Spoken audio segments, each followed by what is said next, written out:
For us Detroit Lions fans, we have become accustomed to seeing our offense have absolutely explosive performances. But the performance that we saw last night against the Houston Texans for the most part was leaving us with one simple question: what the hell? We're going to talk about it, so stay tuned. What are we? What makes us what we are and what we're going to be? It's grit. It's what we started with last year, guys. It doesn't matter if you have one ass cheek and three toes. I will beat your ass. Can definitely compete with the big dogs. 10-5 end zone touchdown Detroit Lions. You guys are unbelievable, man. I'm telling you. We are driven by Detroit. Hello, Detroit Lions friends and family members, and welcome on back to yet another episode of MCM Motor City Mania. I'm your host, David T. Pike, and as always, we're diving on in. My friends, I'm going to tell you this right now. If there's been one thing that, as a Lions fan, over the last couple of years, I have absolutely 100% thoroughly enjoyed, it has been our offense and the way it has performed. I would say almost like as if it's automatic. Like ever since Ben Johnson became the offensive play caller, Jared Goff, got the weapons that we have now and everything started kind of coming together, our offense has been one of the most consistently explosive, consistently good offenses in the NFL over the last 3 years. It's been fun to watch. And when it comes to this year, this offense has just been on another level for the good majority of it so far. If you realistically want to look at it, from weeks 4 to 9, and about half of the game in week 3 against the Cardinals, this offense has been humming on a level that's just unprecedented. And I'm going to say this right now. I think to a certain degree, because of how good our offense was running, we kind of got lost in that. But I'm going to tell you this.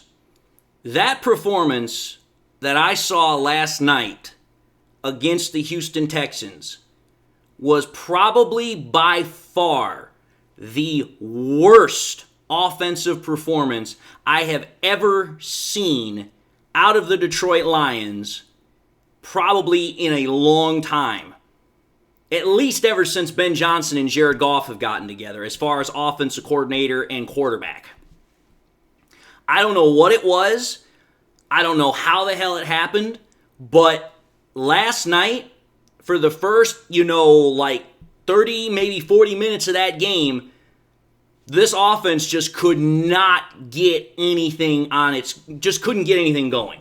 Let's just call it for what it is, folks. We quite literally were getting our asses handed to us on national television by the Houston Texans.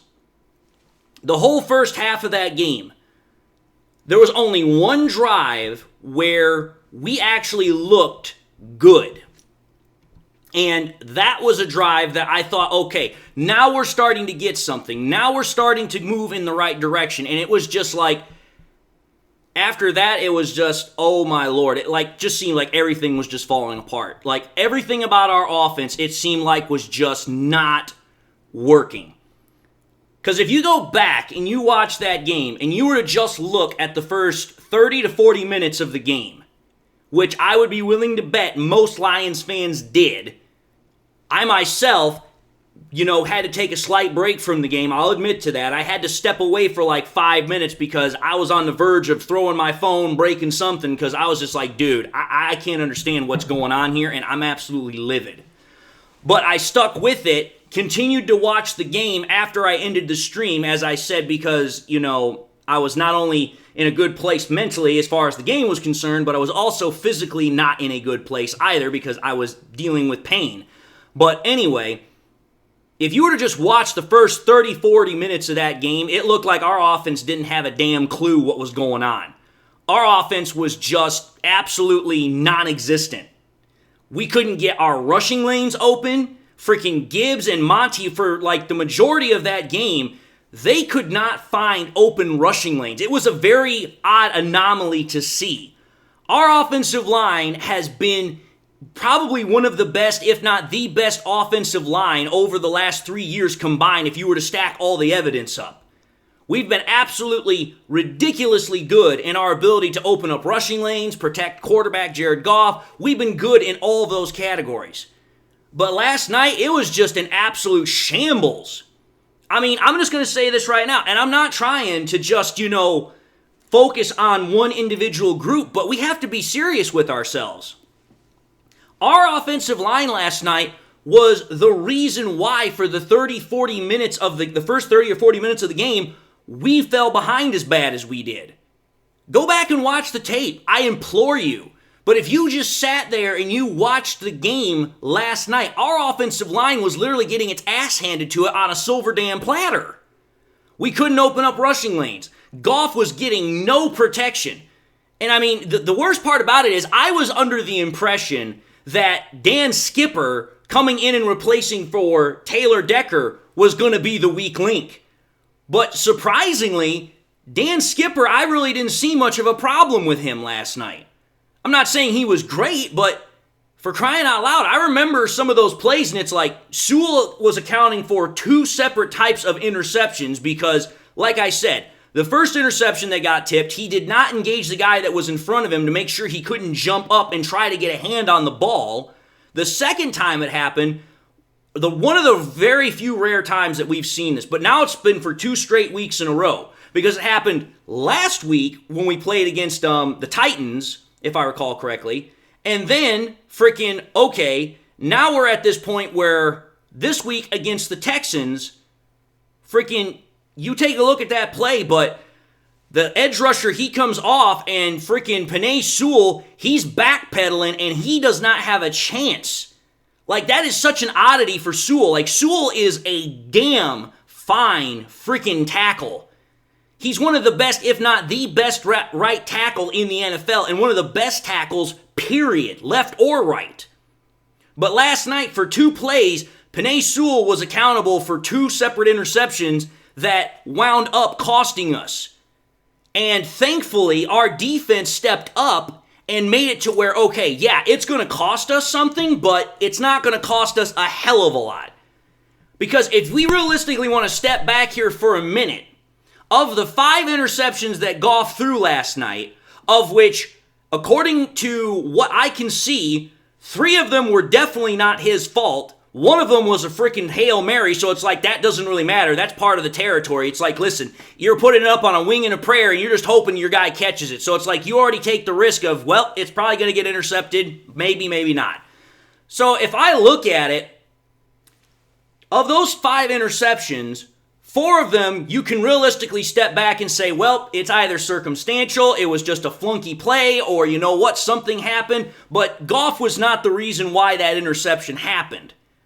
But still, the point remains that of those 5 interceptions, 2 of them resulted in the freaking Texans getting points. 10 points, mind you. So if we think about it, let's just say that those 2 interceptions that, Goff threw don't get points turned over for that, then we're not talking about a 26-23 victory. We're talking about a 26-13 victory.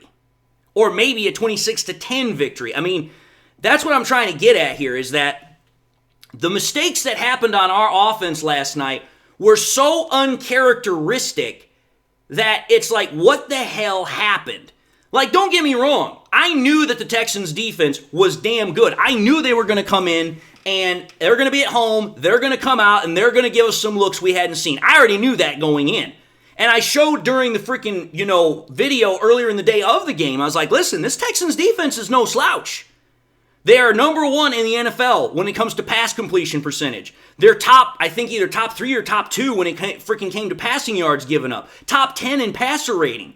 I mean, damn fine defense when it came to, stopping quarterbacks. So it was like, I'm already anticipating that our offense is going to have some struggles. But the struggle that I saw from that offense for the first half was just absolutely mind-blowing. Like, our offense just, was stuck in the mud. And it was very concerning. And it was concerning because the two areas that normally we can rely upon being, good, being consistent, were absolutely non-existent. Again, the offensive line as a whole was absolutely putrid last night for the majority of the game. Like I said, no rushing lanes getting open. Penei Sewell was absolutely terrible for like the first half of the game because of, the fact that 2 interceptions were directly caused by him not doing his job, and also because Goff was not getting any sort of protection. You go back, Goff was freaking having to throw the ball in the dirt sometimes because it's like, that's all he could do. And then, the offensive line being what it is, okay. Sometimes it's just not your night. But the one thing that really, utterly annoyed me was just how bad it seemed that Ben Johnson did not make any sort of adjustments over the first 2 quarters of that game. It just didn't seem like he was changing anything up. Now, whether or not, freaking get into the freaking, halftime locker room and freaking, coaches are starting to scream, paint's coming off the walls, and everybody gets themselves a nice little ass chewing, that might have been when things changed a little bit. But it was just like, dude, the one thing I can say ever since Ben Johnson has become an offensive coordinator for us is that he has been very damn good of making instantaneous adjustments based upon what he is seeing on the field. And I did not see that last night. I'm going to be honest, and as much as it pains me to say this, because Aaron Glenn had a absolutely fine game last night as a defensive coordinator. That defense was absolutely superb. But what I saw out of Ben Johnson last night was very reminiscent of Aaron Glenn back in 2022, 2021. Like, no changes, keep freaking plugging away at what you're doing, and just hope somehow, some way it breaks. Well, the problem was it didn't break our way in the first half.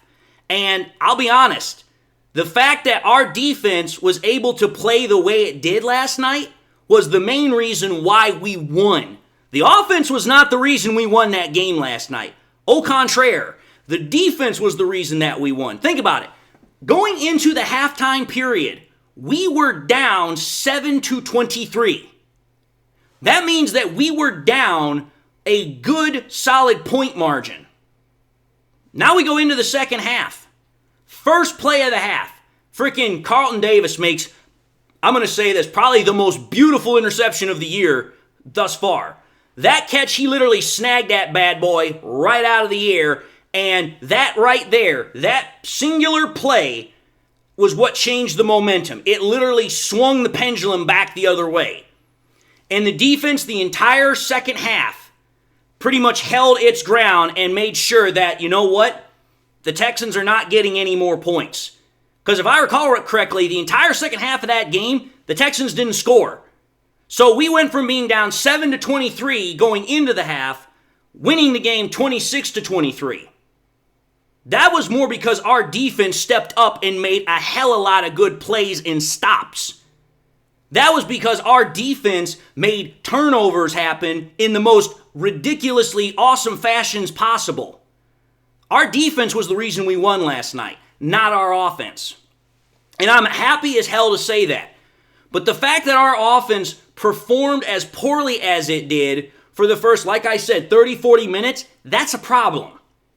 Yes, I'm absolutely ecstatic, absolutely elated that, you know what, it wasn't our night offensively, but we still got the dub. We still got the victory. But it's like, okay, I can acknowledge that, I can savor that, I can appreciate that. But once I step back from that picture, now looking at it for where we are right now, it's like, wait a minute here. Yeah, we won. But what the hell happened as to why our offense struggled so mightily against the Texans? Because let's think about it, folks. This isn't the first top defense supposedly that the Lions have played this year. We played against the Titans, who supposedly have one of the best defenses in the NFL. And we absolutely destroyed them offensively. Just killed them. We played against the Vikings, one of the best defenses in the NFL. They were 5-0 at the time. Freaking Jared Goff goes out, freaking has himself a damn excellent day. So it's like, okay here. We've played against other top defenses, and our offense has been able to be like, pish-posh, whatever. But what the hell happened on Sunday night against the Texans? That's what's got the $1 million question and me scratching the back of my head wondering, okay, what the hell was different between that game versus the other games where we've played against other top defenses? I can't believe it's just because the Houston Texans gave us just some, how do I put this? I can't believe that it's just simply a matter of fact that the Houston Texans threw us some looks that we're not used to seeing. I know they were going to do that, but it's got to be more than just that. It can't be that damn cut and dry. Like I said during my live stream up until I cut it because of, like I said, the reasons that I did. The way I look at it is that Ben Johnson, he simply did not have the team ready to play. He was not, and how do I mean this? I'm not necessarily saying from a game planning perspective, but from, I think, an emotional perspective, we weren't ready. You go back to the broadcast last night, Chris Collinsworth, as much as it annoys me hearing his voice, he did hit on one solid point. The Texans were pissed at how they lost against the Jets the week prior. They were embarrassed. They wanted to come out and they wanted to sock us in the mouth, and they wanted to let everybody know that, listen, what you saw last week was not our true game. And you know what? For the first 30 minutes, they did just that. We came out on offense and they came out on defense and they socked us in the mouth, and we were not ready for it. We were off balance. We could not get into a rhythm. If not for our defense, like I said, stepping up and making play after play after play, we would not have won that game. And the defense giving our offense the multiple chances it needed to get those points to finally allow Jake Bates to kick that 52-yard game-winning field goal. That's what I'm trying to say, folks. I think the main reason why our offense failed last night, one, is because I don't think Ben Johnson had us in the right mindset ready for going up against the Texans defense. I don't think he had us in the right, mental framework to say, okay, these guys are going to come out and they're going to try and rock your world. I think the Lions offense just went about it like, hey, it's going to be business as usual. It's going to be a tough team, but we're going to go out there and we're going to handle like we normally do. And it's like, listen, that was not the appropriate thought process that should have gone in that night. I mean, like, listen, this is not just going to be business as usual. They are going to come out here and they are going to try and wreck us. And wreck us they did for the first half. And I think it wasn't until the Lions got into the halftime period, went into the locker room, and then Dan Campbell, I guarantee you, he went in there and he was like, listen, you guys need to step up the intensity here. These guys came to play. These guys came to kick our ass. We need to respond. We need to come out and we need to get turnovers. We need to make plays on offense. And wouldn't you know it, as soon as that little pick-me-up, as soon as that little, mental adjustment was put into place, look what happened in the remainder of the second half. We came right back to what we normally do. We were on point. Not saying we didn't still make mistakes, but we were on point better in terms of our offense. The defense continued to do what it was doing. I think that was the reason why our offense was off. It wasn't anything to do with scheme. It wasn't anything to do with game planning. We were not in the proper mindset for that game, and it showed. Because the first half, we got our asses handed to us. Because the Texans came to play with a vengeance, and we weren't ready for it. At least on offense, we weren't.